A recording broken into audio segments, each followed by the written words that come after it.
Good evening, everyone, and welcome to Family History. What do you mean? My name is BJ Blinson, and I want to thank you guys on Facebook Live for watching tonight. Tonight is going to be a lot of fun because we're going to talk about a subject I love, which is family history. What my goal is for you guys to have a desire to learn more about your family history and to be inspired to do three things. Find, record, and share stories about your ancestors.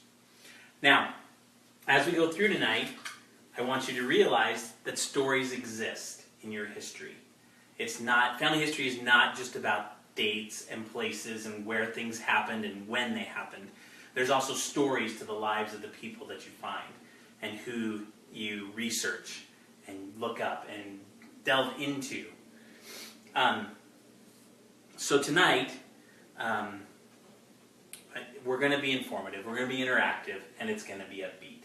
I do have a couple of activities I'm going to ask the people in the room to do, and for you on Facebook Live, you can do them at home if you want to. I'll explain them briefly and you'll be able to do that. That'll happen in a little while.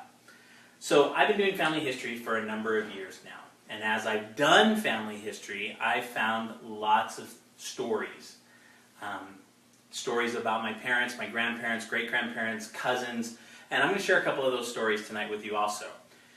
I'm sharing this information because everybody has stories. You have stories in your history. Those stories help to make up who you are. And when you realize that those stories help to make up who you are, you understand yourself better, you understand your family better, and you can make connections that you haven't been able to make before. So, as we get going here, just a couple of quick rules while we're in the presentation tonight. I've got 3 rules that I'd like everybody to follow, and I'm going to get agreement from everybody in the room. On Facebook, if you guys want to say I agree, that's great, but here are my 3 rules. So the first rule is we're going to have a high level of respect. So what that means is we respect the questions that come in, we respect the answers that come in, we respect each other, and we're going to respect each other's time. Okay? I've scheduled this for about 30 to 45 minutes, so I will honor that time, and we will have a high level of respect for each other. The second one is be present. Now, being present means that we are interacting. We're looking at each other, we're paying attention, we're watching what's going on, we're involved, we're playing at 100%, as it's said, so that we can have an experience tonight that helps us enjoy this topic and gives us a desire to go out and do something with it. The third rule we lovingly call MCD. It's manage your communication devices. Now when I say that, it means more than just your phone. Okay? It's the way we talk, when we talk, how we communicate with each other. And we manage ourselves so that everyone can have a great experience tonight. So, everyone who can play by these 3 rules, high level of respect, be present, and manage your communication devices. In the room, just give me a high sign. If you're on Facebook Live, give me a like or something there, and we'll keep going. All right. Thank you, everyone. Okay, so if I ask you the question, what is family history? What do you guys normally think of? Dates. Dates? Places? If I were to draw it, it would probably look something like this. There's you, right? Come over here. You've got mom and dad, right? We've got grandma and grandpa, right? And we could even go even further to great-grandparents, and on and on and on and on it goes. So traditionally, we think of family history as the dates and names of our ancestors. Now, certain kinds of dates that we get, right? We get birth dates, we'll have death dates if they've passed on, marriage dates, we find out how many children they had, those kinds of things, right? And then we put those all together and we call that family history. Well, guess what? That is not the only thing there. But before I go on, I have a little activity for everybody in the room. So, and then on Facebook, okay, you guys can follow along too. So I'm going to walk up here and show these guys a little bit. So on this piece of paper, and it's probably reversed due to camera, but I have a listing of 4 generations. And what I'm going to ask is that the people in the room see how much of this they can fill out. Then at home, if you want to fill out, it's got your name, your date of birth, then your parents' name, and the number of children they had, then grandparents, and where your parent fits in the order of children. So number of children and where they fit, and then names of great-grandparents. So I'm going to give this out and let these guys take it for a minute and see how much they can fill out.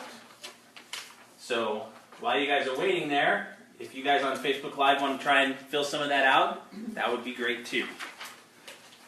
Now, while you're filling that out, of course, I have mine filled out right here. And so, for those who don't know, my real name isn't BJ. Okay? My real name is Norman. I was named after my dad. So I'm Norman Blinston Jr. And you get BJ from Blinston Jr. So great mystery just solved. All right.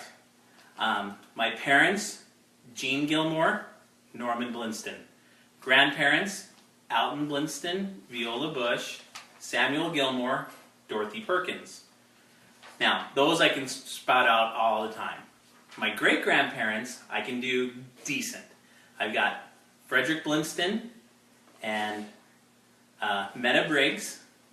I've got John Bush and Frederica Luno, Margaret Penfold and Stephen Gilmore, and then Dorothy Willoughby and Robert Loyal Perkins. So you guys in the room, how you doing? Good. Pretty good? Okay. All right. Now, that's a fun exercise because now you can figure out how much you know. How many of those people you know, what you think. But each of those people have stories. For each of those names you've written down, I bet you know a story about that person. Now, like I was saying, when we do family history, we look at names and dates. And if we find a grave, we'll often see something like this. I'm going to turn it a little bit for you Facebook Live guys so you can see a little better. Here is, I have a picture of the gravestone of one of my great-grandfathers. His name was Robert Perkins. He lived between 1848 and 1892. But the one thing that you always see on these, and the one thing I want to focus on, is right here. See that guy there? That is the dash between the birth year and his death year. That dash is significant. That dash represents his story. And as we go tonight, I want you to start thinking about that dash and about that story of the people in your family history. Okay, so how many people in here have seen the show Who Do You Think You Are? Yes? Okay. All right, Who Do You Think You Are is a unique show in that it does family history, it does genealogy for celebrities. Okay? And various celebrities have gone on the show and they've had questions about their genealogy or their family history. But the one thing the show does better than almost any other show I've seen is it also finds a story about someone in their genealogy. It'll find the story, for instance, if the person has a celebrity who was a slave owner and talk about how they treated those slaves that they had, for instance. Or it'll talk about how a person came across the ocean from Europe and settled where they decided to settle. All these things happen because in this show, they dig deeper and they find stories. Now, like I said, a lot of us have stories. So, we get our quirks and our traits from these family members that have gone on before us. So for instance, some of the things I've learned from people I know in my family history. So from my dad, I get funny sayings, and I get the dad eye roll every so often because I'll say things like, "No bouts about it," right? Or "Don't look at me in that tone of voice," or things like that, where I just say crazy things that my dad said while growing up, right? Something I learned from him. My grandpa, on my mom's side, I learned a lot of different things from. He and my dad, actually, were really good at hard work. They were really good at showing me the value of hard work. And so I picked up things from them as I gone along, and as I've grown up. But I knew them, so I've experienced that with them. But what about other people? Well, if you're lucky, you have someone in your family who is a genealogist. And again, I'll step closer for the Facebook Live people. This is my great aunt Loie. She was a genealogist. She was a very smart woman. Now, I like to think I get some of my smarts from this side of the family also. She had a PhD, but she loved to do genealogy. She did her family genealogy, traced it back to the Mayflower, and we have tons of genealogy from her. Matter of fact, my mom has boxes at her home that we have yet to go through of genealogy that my great aunt Loie did. Also, we have some of this here in the house. And this is one of the stories I want to get into today. So, she had some genealogy done, and she found a person by the name of Harry Decatur Cooper. Now, it might be backwards on Facebook Live, and I apologize, but Harry Cooper had a little note next to him in the notes that we have from my great aunt Loie. It has a note that says his name, also referred to as Railroad Jack. Okay, we saw that note and we said, oh, we got to find out the story behind this. So, Railroad Jack, Harry Decatur Cooper, he was a history expert. He was what we call an intelligent hobo. Now, we found that picture and that grave by using different tools. We used Find a Grave to find the grave, but we also started Googling and searching for stories about a guy named Railroad Jack in the time frame that happened. And we came up with stories about this man. We found newspaper articles, we found other stories in other areas from schools and things that he visited and things. So his story is unique. He was so smart and he was so good, but he didn't have a house, didn't have a car, didn't have all what we would call modern luxuries at the time he was alive. He lived as a hobo. And he went from place to place riding on the railroad tracks. Now, he was super smart also. He created a hammock where he could ride underneath the railroad cars from place to place. And that hammock was so comfortable, he could sleep underneath the railroad cars as they went from place to place. Now, Railroad Jack, he didn't just ride from place to place, he did other things. Like I said, he was a very smart man. He was an intelligent hobo. He ran a game, but it was a game, and we'll talk about this in a little while, that had huge benefits. So what he would do is he would go from place to place. He would set up his little table, which you can kind of see right here, where it says history expert. He would set up that table, he would say he was a history expert, and he would challenge people to stump him on history. Now, here's how it goes. You'd walk up to the table, and you would try to stump him.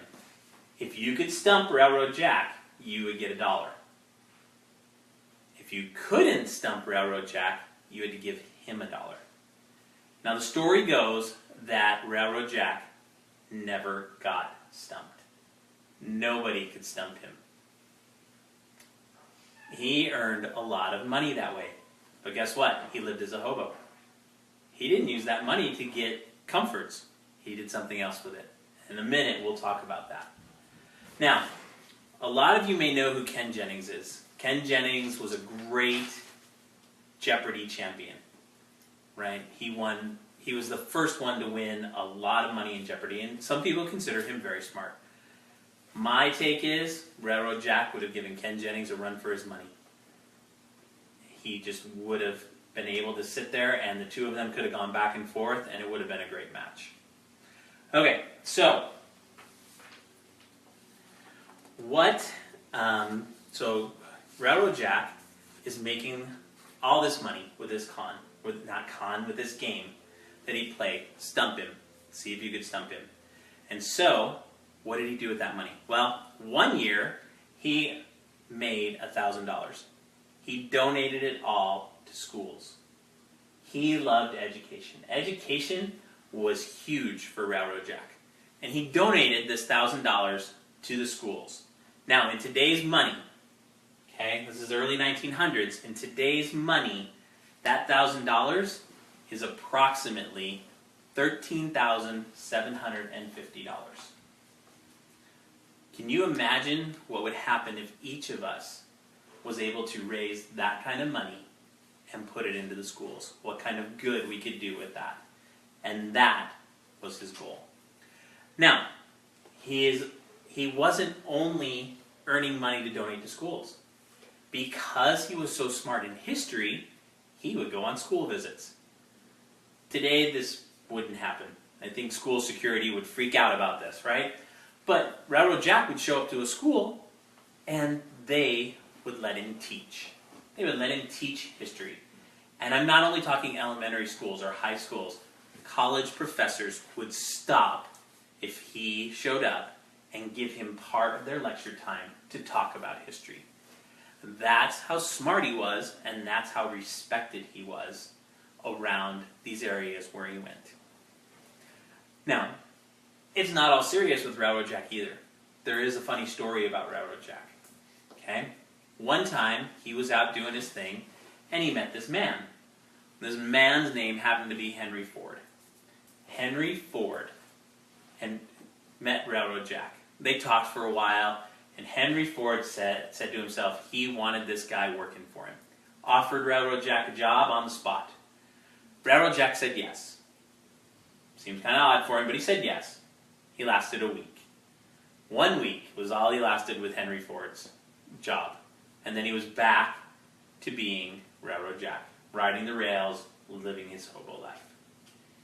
Matter of fact, the day he died, he was found at a rail station. It looks like he was waiting to get onto the next car to go to his next spot. Died peacefully. That's my story of Railroad Jack. He is an ancestor of mine. Someone who was a great person who did great things. But had we not had that little hint from my great aunt about him and his nickname Railroad Jack, we may never have found that story. We may never have found all this information about Railroad Jack and understand how that plays in my history and in my family's history. So,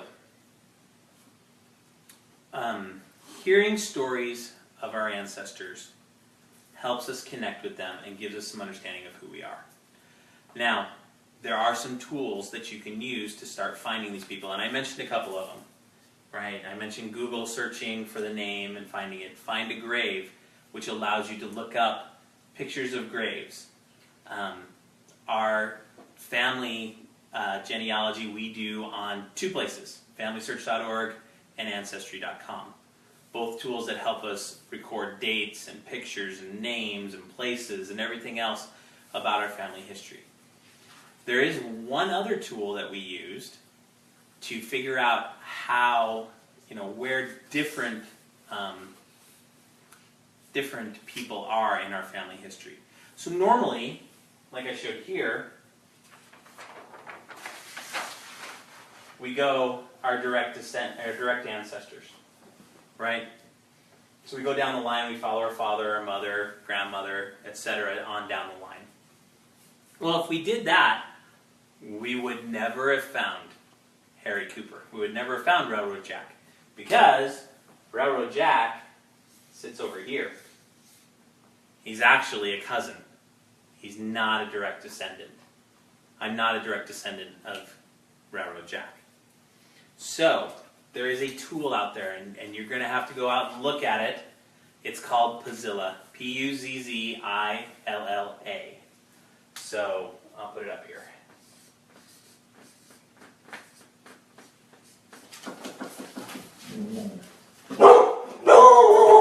Pardon the dog there for a second. Puzzilla allows you to go out and pivot. Goes out and allows you to pivot on an ancestor so that you can see other descendants and other people who are out there.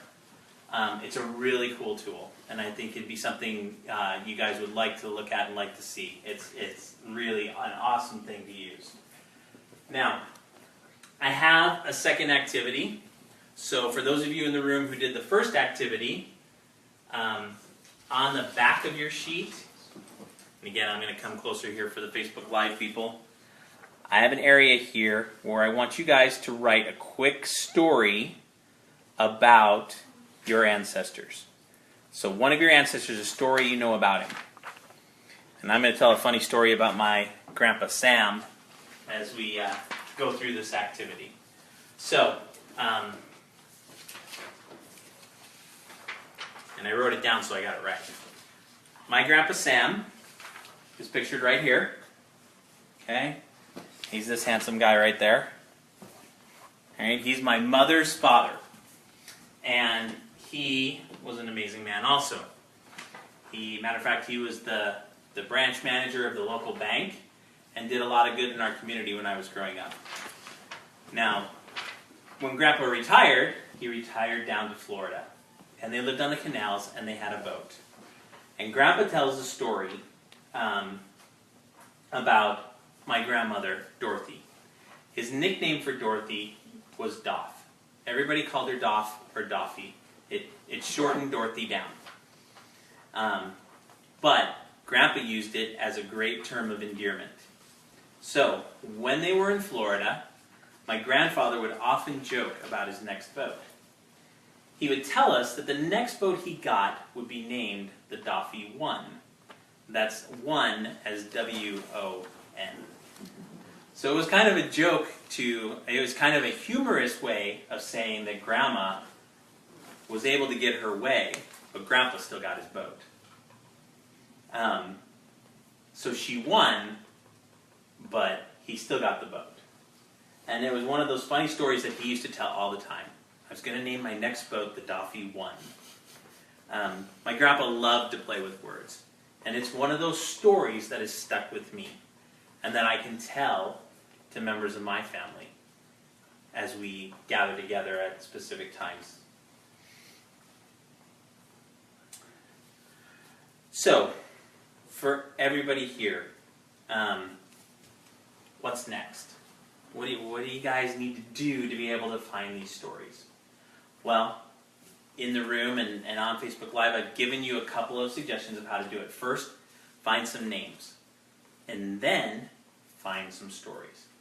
So, right now, for instance, I have a plan the next time I am home to sit down with my dad and get stories about my grandpa and grandma on his side.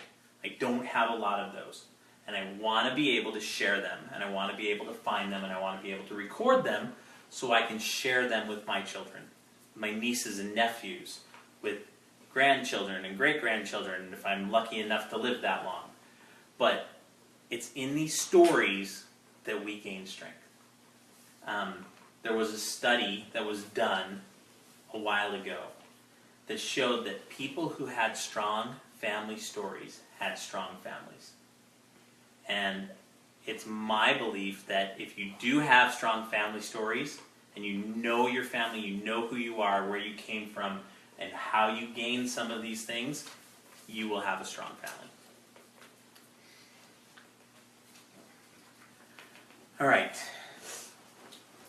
So, as you can tell, I have some stories, and I found them to be powerful.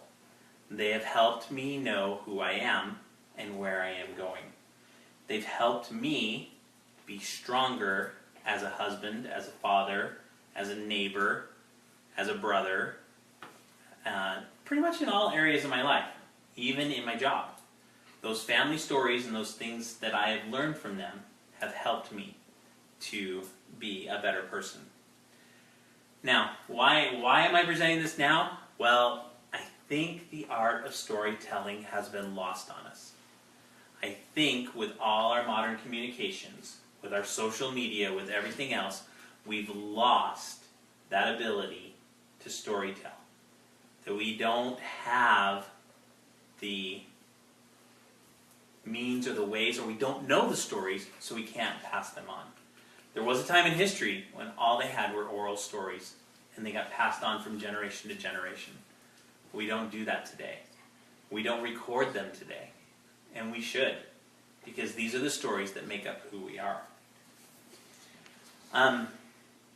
Okay, I want to open it up for anybody in the room if they have any questions about stories or anything going on. Does anyone have a question they would like to ask?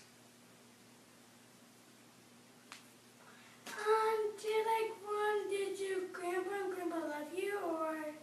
Yes, my grandpa loved me a lot. Matter of fact, we played golf a lot together. Cool. Yeah, he taught me some cool things about golf. Ooh. Did your grandpa Sam and your grandma Dolphy did they go through a hurricane in Florida? No, because they went there during non-hurricane season. They What's spent a winters. hurricane? In wintertime, hurricanes don't come. So, alrighty.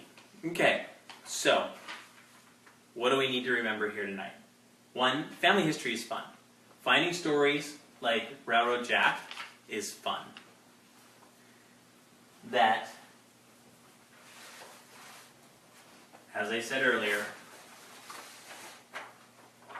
this dash is the story. And finding that, what happened in between those years of birth and death, and being able to record and share them, is an amazing thing. Finally, stories help us understand who we are and where we came from. So I have a challenge for everybody. And here's my challenge. Thanksgiving is a month and a half away. All right, a month and 3/4 away. Anyway, here's my challenge for you. Before Thanksgiving, before you meet with your family on Thanksgiving, I want you to go out. I want you to find a person. And I want you to find a story about that person. And then I want you to record that, however you want to do it. You can record it in audio, you can write it down, you can dress it up, however you want to do it. But I want you to find and record that story, and then at Thanksgiving, find a time to share it with your family. And see if anybody else knows that story. It'd be kind of cool if somebody else knew that story also, and you guys could compare notes. So my challenge tonight is just that. Find that story, record it, and share it. And you guys will have an amazing, it's just amazing how much you learn when you can find the stories of your ancestors. It's one of the things that we look forward to every time we find a new name. Is there a story? And I have tons of other stories. You know, I have stories of family members who were in the Civil War, right? I have stories of people who crossed over the plains and then came back. Stories of, how life was before modern conveniences. But it's all because we found them, we recorded them, and we share them. So, my name is BJ Blinston. I want to thank you guys for coming out here tonight. I want to thank you guys for being on Facebook Live. I've enjoyed this time.